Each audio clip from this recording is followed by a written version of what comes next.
All right, welcome back to Faith, Family, United Church of Christ Bible Study. We are doing studies in Luke, and I just wanted to remind everybody that your questions and your comments, we are keeping a record of those.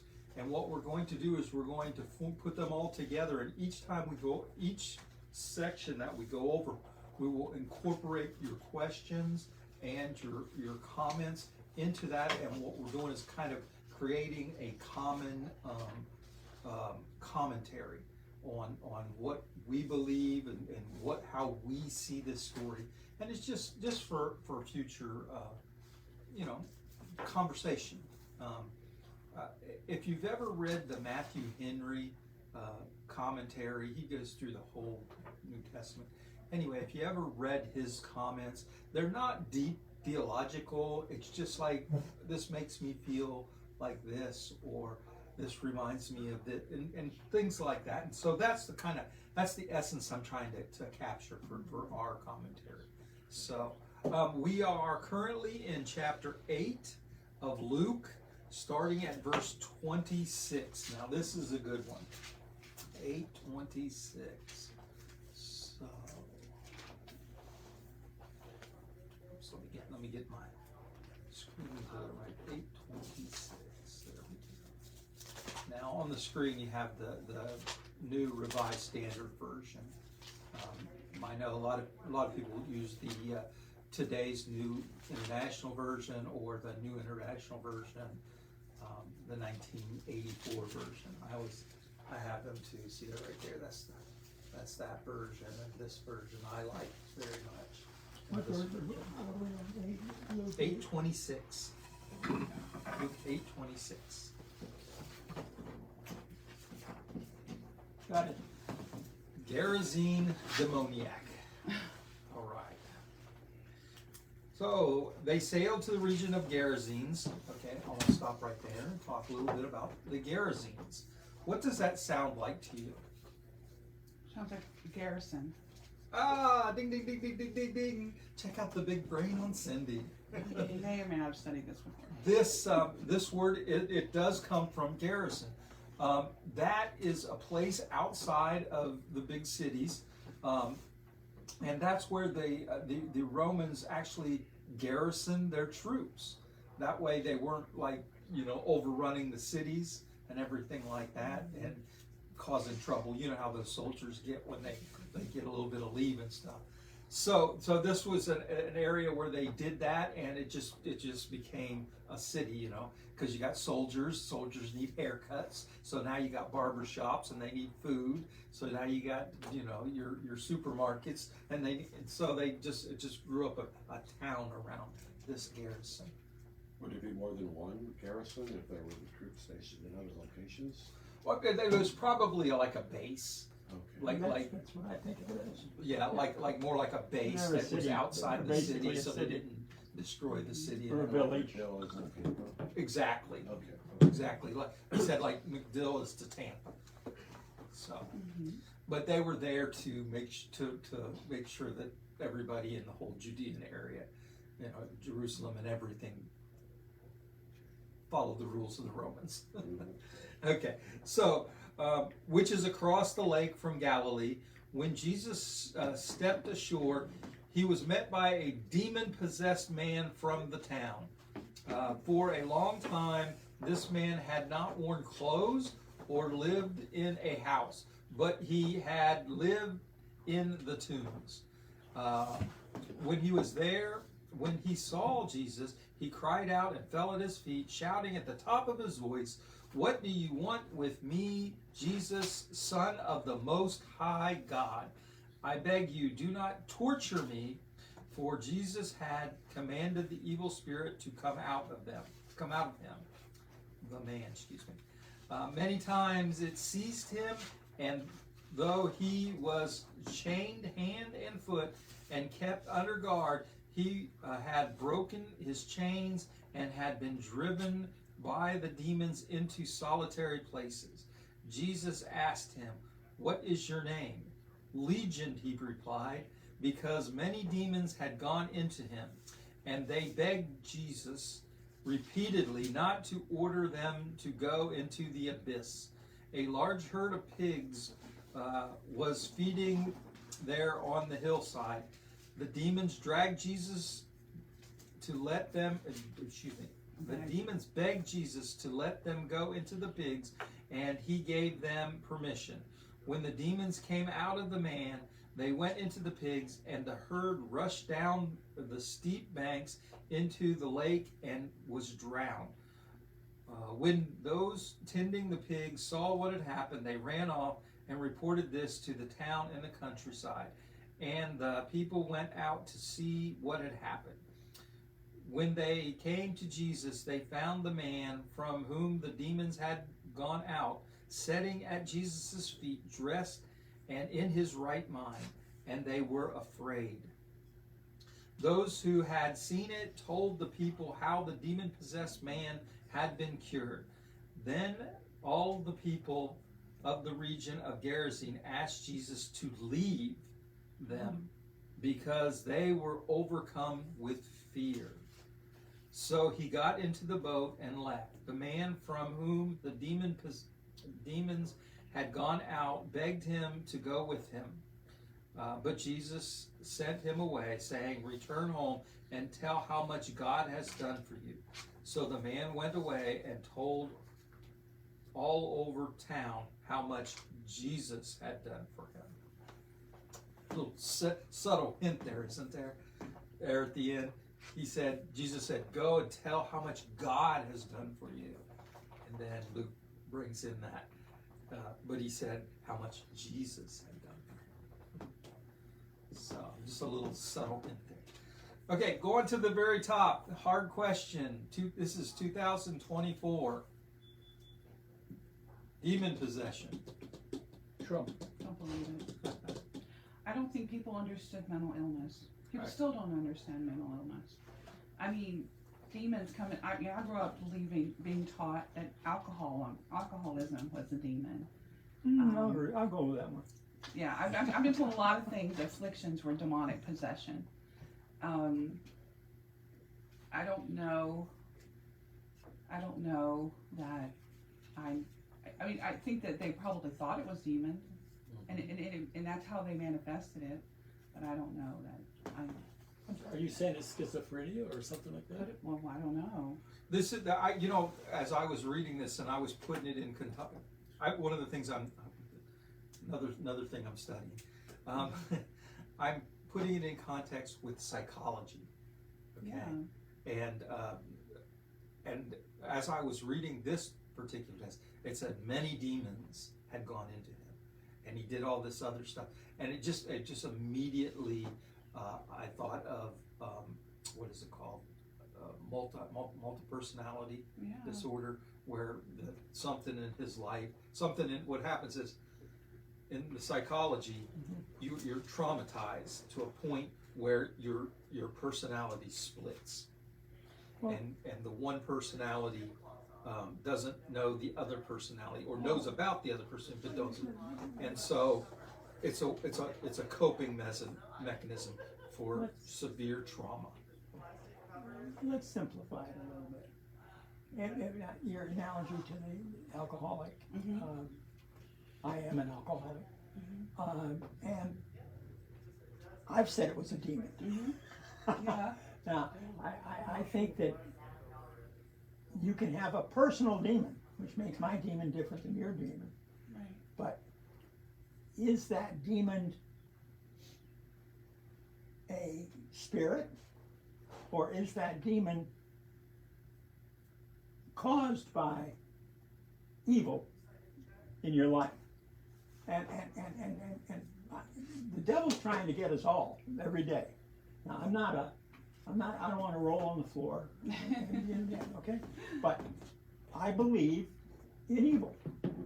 Anyone who doesn't believe in evil doesn't get up in the morning. And I think the demon is man's way of expressing evil. And there's no doubt that alcoholism is medical, it's psychological, but the devil takes advantage of it. Well, there's people And that uses are it for his purpose. bipolarism Yeah. Right. that would fit that same description. So if you're mentally disordered and you're yelling at people and you're living in a cave and you're running around naked, people think you're a little weird. They say it's a demon. And it doesn't, and it says that Jesus demanded the evil from him. It says, it's really interesting that when you see, if you've ever been confronted with someone who's truly schizophrenic, yeah, it looks like a demon possession, because they are literally possessed by their own thoughts. They're tortured, and the pain that they're in is really overwhelming. So imagine back in those days when they didn't have words for those kinds of things. They didn't have treatments for anything. Could Jesus have still healed them? Absolutely. He could have healed any one of them. So how they wrote about it. It wasn't until Freud that we had the words to express it. And that's 1800s. Yeah. Exactly. I was thinking back, Late 1800s. you know, in the time of Jesus and even later, the Qumran, that's where the Dead Sea Scrolls, they tried to struggle with this idea of demons, and some of them said it was everybody has in them two spirits. One of their writings says that you have two spirits. You have a spirit of good and a spirit of evil, and whichever one that you allow to take more control, that's what you will become. And they pointed out that in some writings, they pointed out that this idea of demons, and that's just the personification of trying to explain that evil, just the way we personify, give God, you know, they call it anthropomorphism, where they use human terms for God and human actions for God, but God doesn't work that way. It's just the way that we can understand it. And like I think Bill was trying to say, was maybe demons are the same way, and that we try to personify them so we can better understand them. But you can see this struggle to identify this and to, you know, this, well, there's no such thing as demons, it's just the way we act or our own psychology. But no, there's real demons. There's been this struggle back and forth, and so I just wanted to throw that out to us and see what our consensus. But I don't know that it even really matters whether you believe in demons or not, Doesn't. because people are tortured by Yes. these things. And you know, I remember I was married to an alcoholic before I married Ed, and at that time, in the tradition that I grew up in, you know, I was like convinced that there was a literal demon attached to him, and that if we could free him from that, he would be healed. But that's not, whether it's the truth or whether you believe it's the truth or not, you still have to heal through a process, right? Yes. And it's the same way with other people. And so I imagine seeing someone who is possessed with a mental illness was something so foreign to people that they didn't have any way of explaining except that. They lived with it thousands of years. Yeah. I mean, this idea that when you don't understand it is a demon, and you don't understand what's going on, so we'll call it a demon. Yeah. And it's kind of nasty what you're looking at. It's not Yeah. good. There are Right. demons that are pretty clever. Didn't some societies just lock the person in the door? Oh yeah, that's why the what they used to call them insane asylums Yeah. back then. Mental They would hospitals. just mental hospitals now. They would just lock them away and let them scream and probably cause more pain and suffering to those people. I had a 13-year-old student where they used to strap the girl down and cover up with blankets to sleep. See, Cindy talks about if you've ever seen someone with schizophrenia, and that's I think she forgot what I used to do in Tennessee. Oh, yeah, you were in I a was psych ward. I was a nursing aide on a psych ward. Basically, I was the we call ourselves the bouncers. So we had to make sure everybody was calm, and to see someone talking that's on their medication and that's not sick, and when I say sick, I mean physically ill, like some kind of infection or something. That's And- terminology that's wrong. Yeah. That's terminology that's wrong. You just, I don't mean it, I do mean to interrupt. I think mental illness and a cold both should be treated. All right, both are a medical condition. Yes. And that's all they are. They aren't any different than that. They're I agree treated with you. differently, but The treatment is different, but That's right. but the response shouldn't be different. what was Jesus saying here? Well, what is this telling us? This is telling us that Jesus had the ability, and I think he recognized what it was, even though they didn't have words for it then. And that this story is telling us that there is still healing for these types of illness beings, just as like there are for everything else. He healed the lame, he healed the possessed, he healed the blind. Yeah. It's telling us that How great he is. belief and faith. I think that's what it's really about. I don't understand the part about pigs. I've always struggled with that. Well, he had to do something with them. Well, that's and you know that's interesting because first of all, did anybody else bring that thought up? What the heck are pigs doing near Jerusalem? Well, because I don't. Well, That's what I've always I've heard thought of too. pigs. Because Well, they don't. Well, this is you didn't say it, but this city Galilee. is up in the hills, which is the Golan Heights. That's what it is, because that's where, there's nothing down below, there's just a little bit of flat space, and then you gotta go up high. And so this is up high on top of the heights, but you're going towards Damascus, where the UN is in camp today. So, I think they took the high ground. The Romans would be on the high ground. There you There's go. no That's doubt where they about put that. their garrison, so Yeah, you'd have a hard time that's attacking. what And it that's is. the whole thing. This is near the garrison.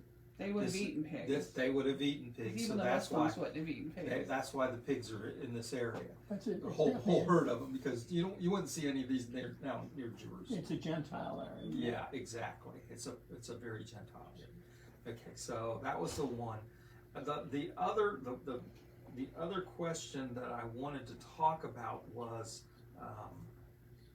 well, let me say this first. When I was studying this in my undergraduate survey of the New Testament, my professor had a little video we watched, and it shows these pigs, and you know the Jesus is there, and he sends the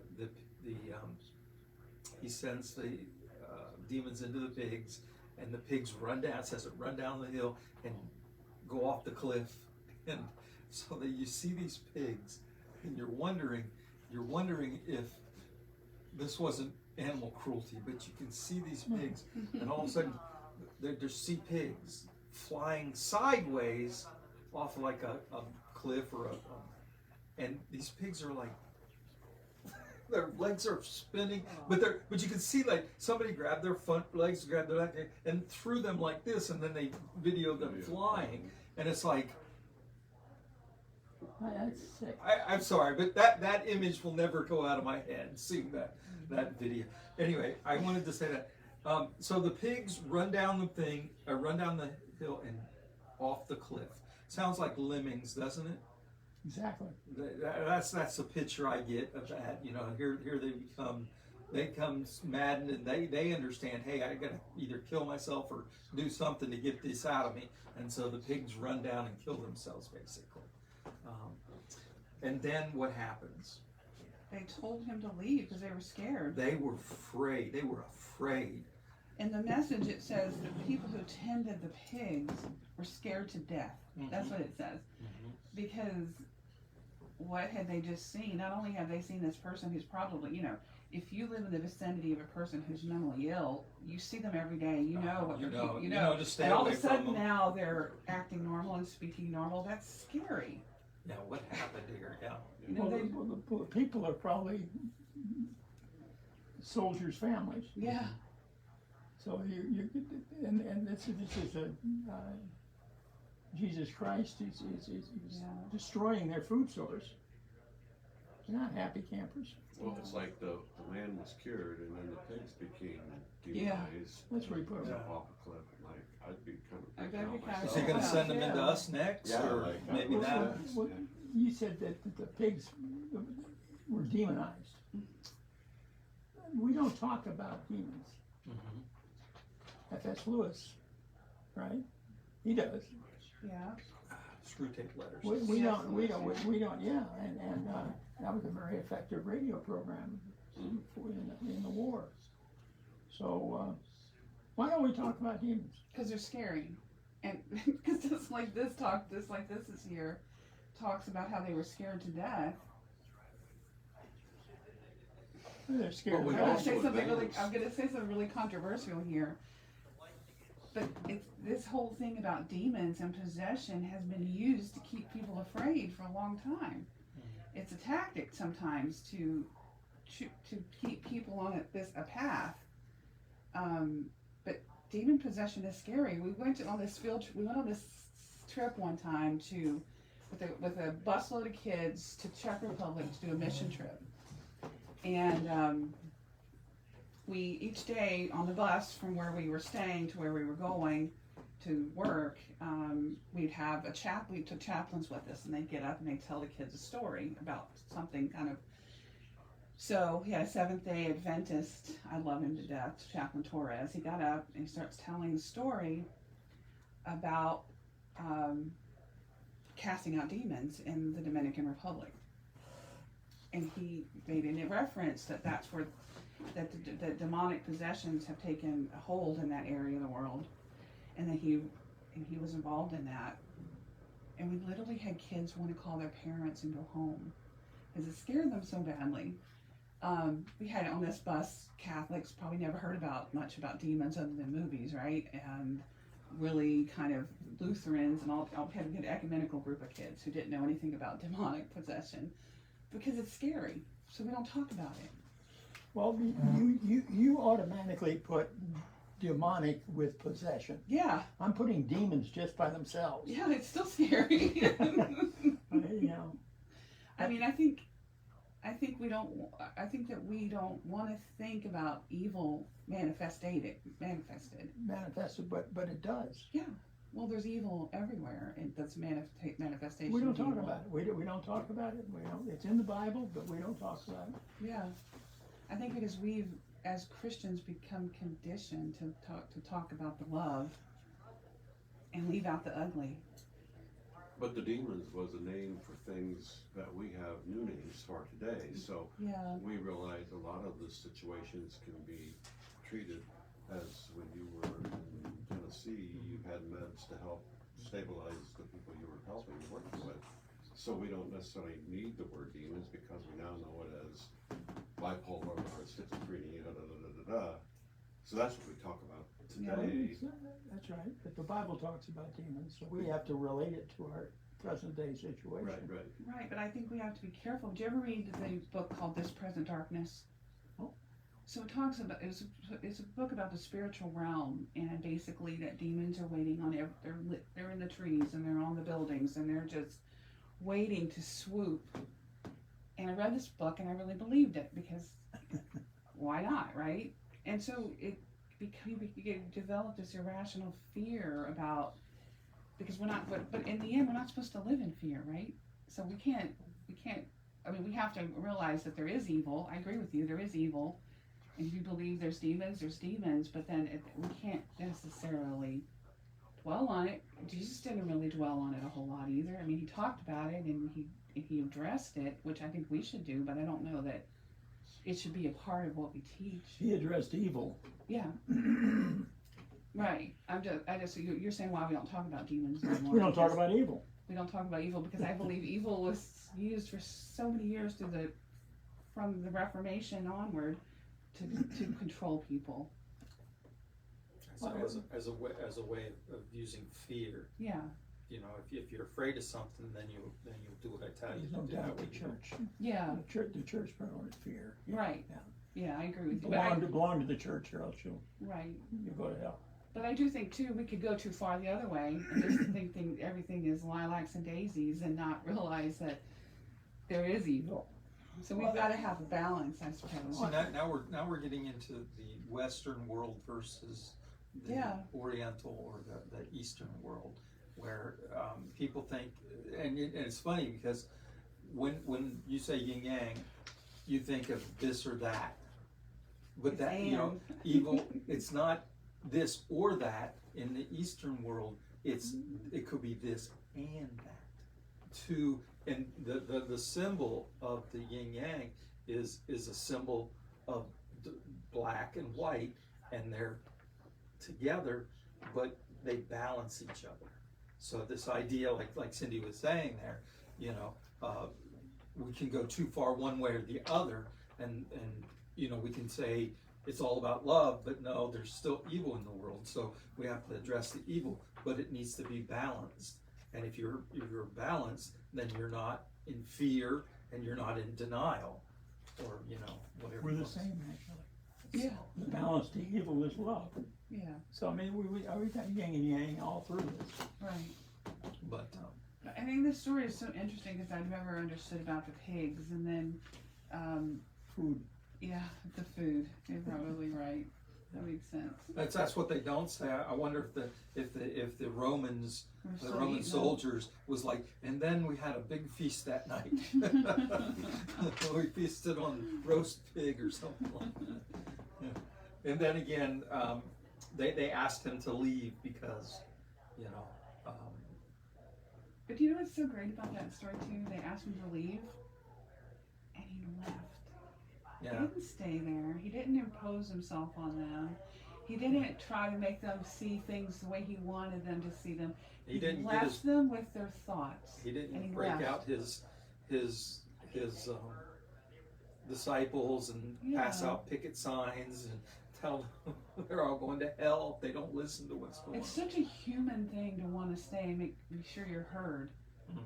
But Jesus left, and sometimes I'm like, man, sometimes I just need to leave. I mean, I'm not saying like leave, but just like walk away and leave, because I think that we should really take from this too, is Yeah, that you we don't wonder- always have to be heard. If you wonder though, was it because he didn't want to be heard, or was it because they were so fearful?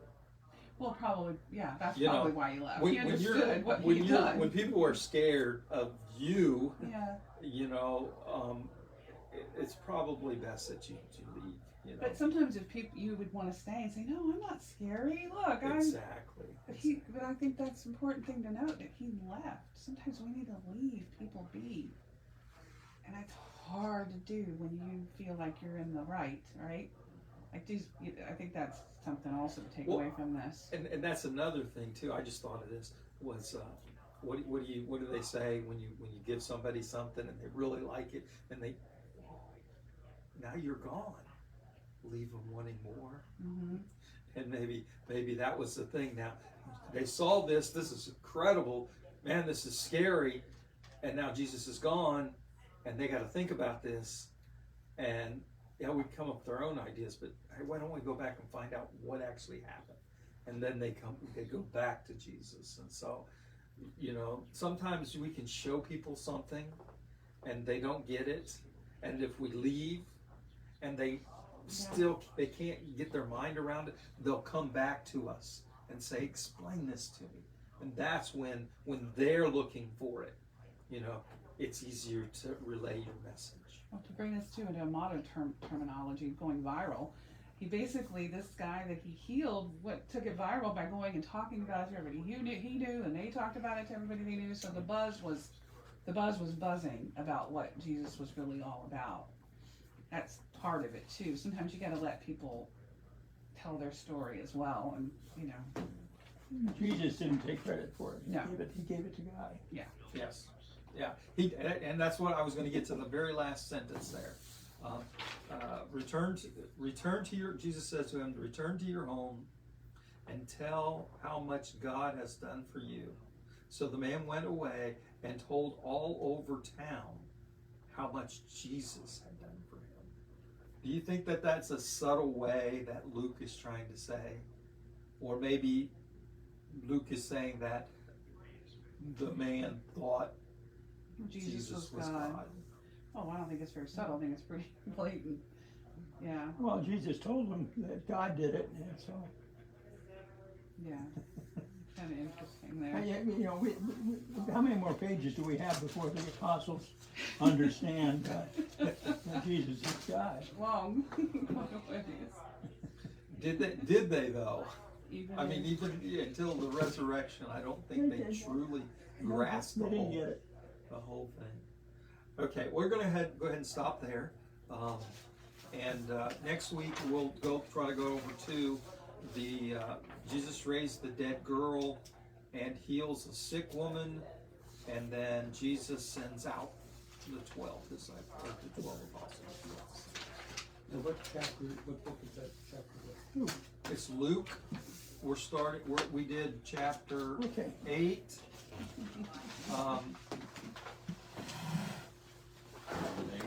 Chapter 8. Yeah, 20. 26 through 39, and then it's going to be 40 through 9:9 or Okay, 9:10. that's my roll 22, Yeah. is it? Did you get this here, Wesley? You got it? No, I came in late, I'm sorry. All right, we'll see.